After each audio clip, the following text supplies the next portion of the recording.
julgamento do Mensalão praticamente chegou ao fim na semana passada com a condenação e as penas dos acusados envolvidos no processo. Eu estou aqui com dois dos jornalistas que mais estiveram envolvidos nessa cobertura para comentar o caso. Foram 25 condenados, 13 presos em regime fechado, 10 em regime semiaberto e 2 condenados que não serão presos, vão pagar uma multa pecuniária e estão impedidos de exercer cargos públicos.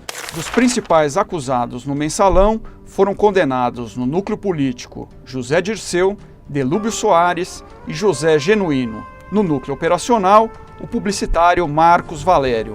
No núcleo financeiro, a banqueira Cátia Rabelo. E o ex-deputado Roberto Jefferson, o acusador do Mensalão. A pergunta que eu faço é, prisões, quando elas devem ocorrer? Todos os votos vão ter que ser revistos e depois vai ter que ocorrer a publicação do acórdão, que é o resumo aí escrito da decisão do colegiado.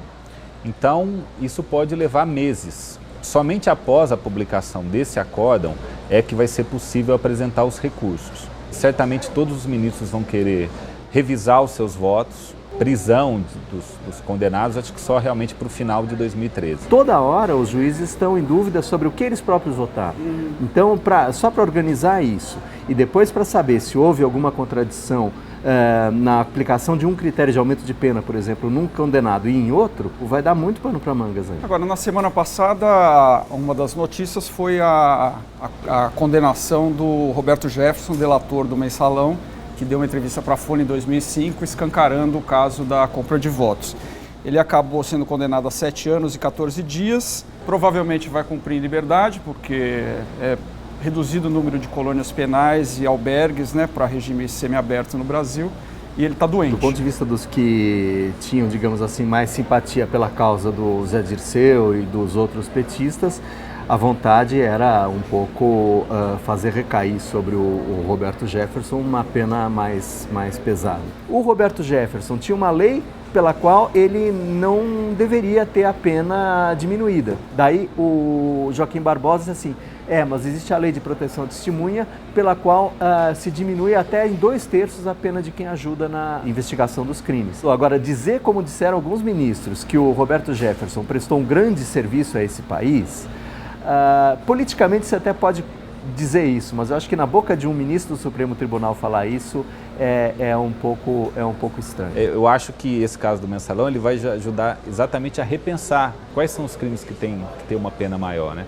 Você veja que até 2003 a pena para corrupção ativa e passiva era a mínima era apenas 1 ano. Quer dizer. Tenho a impressão que era uma legislação voltada pro guardinha, mas não se imaginava que essa pena poderia chegar a escalões mais altos. Para a gente encerrar, como é que o STF sai na foto depois desse julgamento? Antes, os ministros do Supremo eram pessoas que só tinham uma atenção da mídia especializada. Hoje, eles são reconhecidos e ele fecha aí como um órgão que ganhou a confiança da população. Ganhou, mas como sempre no Brasil, o problema é a execução das penas. Não me espantaria se daqui a 1 ano aparecesse uma notícia na Folha dizendo 1 ano depois da condenação, todos os condenados estão em liberdade.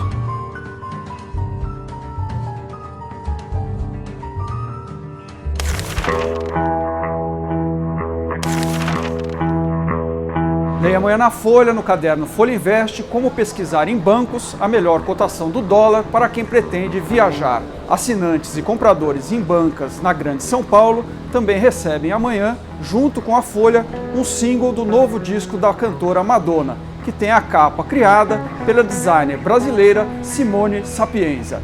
Uma boa noite e uma ótima semana.